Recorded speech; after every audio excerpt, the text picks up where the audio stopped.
without no solution. Friend of mine, every prayer goes unanswered in hell. Amen. Oh, yeah. No hope whatsoever. Right. Oh my. What a terrible place. What a place for people, friend of mine, to allow their families to go. We've got, beloved, the opportunity to lead our own families to Jesus, and we're not doing it. Simply because we don't have nothing to fear anymore. If hell is out of the picture, what do we have to fear? And oh, friend of mine, I tell you, beloved, hell is a place of pain. It's a place of suffering. It's a place, beloved, where, friend of mine, beloved, there's, friend of mine, the fires of hell. It's a place where there's remorse. It's a place where there's pain and suffering. And beloved, friend of mine, not one ray of peace.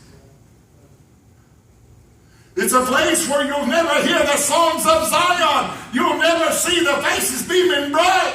You'll never see children, friend of mine, making the long, weary nights, beloved. Friend of mine, beloved, where we can stand it. I want you to know that hell is a terrible place, and you will go there without Jesus. Amen. And oh my goodness. No peace. No pardon.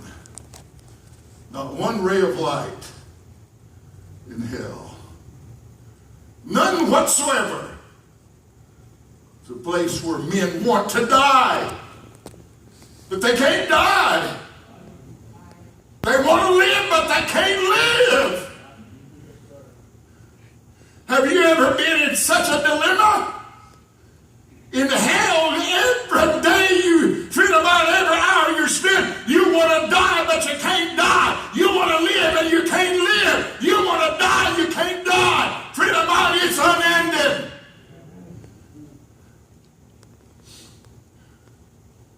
The Bible says, Revelation 20:15, hell is a lake of fire. The Bible says in Isaiah 33:14, it's a devouring fire. Beloved, in Matthew 14:21, it's a furnace of fire. The Bible says in Luke 16, it's a place of torment. The Bible says it's a place of weeping and gnashing of teeth. It's a place where the worm dieth not. Fire. Fire. Fires of hell. Fire in your eyes. Fire in your gut. Fire in your mouth. Fire in your throat. Fire in your tonsils. Fire on the outside. Fire on the inside. Fire beneath you. Fire above you. Fire everywhere. You're like a rag thrown into a burning fire.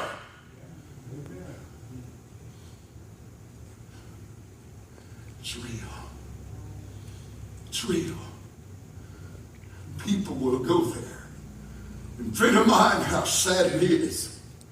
It's a place where you'll have your senses conscious, beloved, of things you were concerned for. Things you weren't concerned for on earth, but you could be concerned for in hell.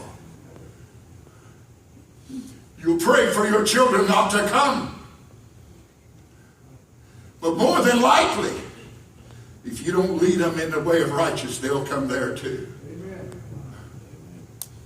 No, friend of mine, I tell you, beloved, people praying for the lost, praying for their children, but it's too late.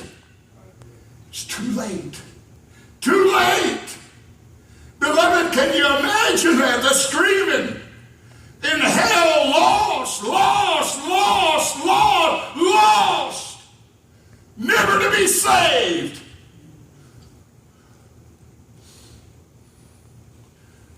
I watched my nephew drive away. And he told me, he said, I'll be at church Monday night. They'll come and hear you preach your first revival. I said, oh, good, Tootie, good. He just got back from Vietnam. My nephew held up a tall bowl of Coors and he said, Uncle Duke, it's my turn to have one good weekend before I turn my life over to Jesus. You don't bargain with God. 4 hours later, Highway Patrolman came to our house and said, do you have a nephew by this name? And I said, yes, sir. He said, well, I hate to inform you, but he was involved in a car accident. His life was taken. I let my nephew go and die and go to hell simply because he told me he'd be at the church Monday night. I thought, God, man, we got him.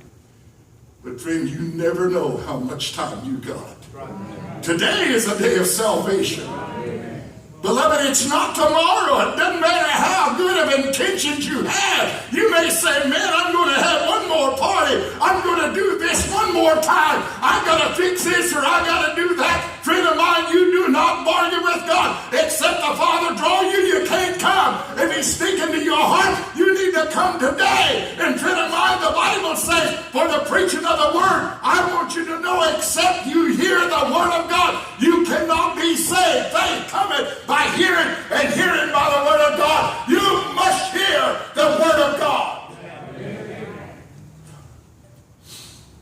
Lost, lost, lost, lost in the fires of hell forever. My. One of the saddest things is to have friends that die without Jesus. Have you had some? Sure you have. Oh, friend of mine, conscience of loved ones that have never been saved. A friend of mine that died and went to hell.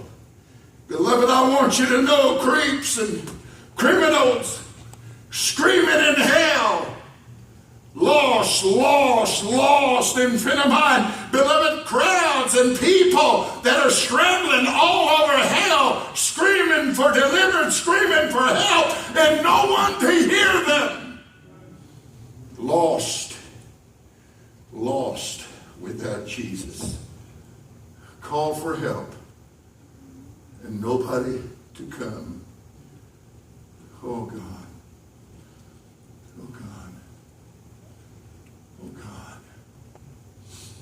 I've preached so many funerals this year already, young and old. And the first thing mom or dad will do, and I never go against what they say, but they say, my son was saved, or else somebody will say, there was a white dove that sat right by his window, and then it flew away. I think that meant God must have been merciful. That's a thin thread to write on. And somebody will say, my son had his grandma's Bible that grandma gave him with him, so he must be all right. Beloved, listen. I want you to know, if a man's not saved, I don't care how many Bibles he's got, he will die and go to hell without being born again. Ladies and gentlemen, can I beg you tonight that you will not go out of here lost tonight? It seems like that friend of mine that every time that the hell is preached, somebody in the family, somebody or directly that are in the church, somebody will not be here again. God help you to make a decision tonight. You know, friend of mine, beloved, the Bible says, believe upon the name of the Lord Jesus Christ, and thou shalt be saved. Beloved, if God can save a Richard Pickup out of the slums and dirt and filth of a filthy bar at 1:30 in the morning, for God to have someone that loved me enough, that prayed, and friend of mine, that beloved, that listened to God, to come after me in Pryor, Oklahoma at 1:30 and to lead me to Jesus, I want you to know God must love sinners. loves you. He wants to save you. Friend of mine, beloved, the Bible says, what saith it? The word is nigh thee, even in thy mouth and in thy heart. This is the word of faith which we preach, that if thou shalt confess with thy mouth the Lord Jesus, believe in your heart that God hath raised him from the dead, thou shalt be saved. For with the heart man believeth unto righteousness, with the mouth confession is made unto salvation. Whosoever will, let him come. Would you ask him to come into your heart tonight? Would you invite him into your heart? Would you bow your heads right now?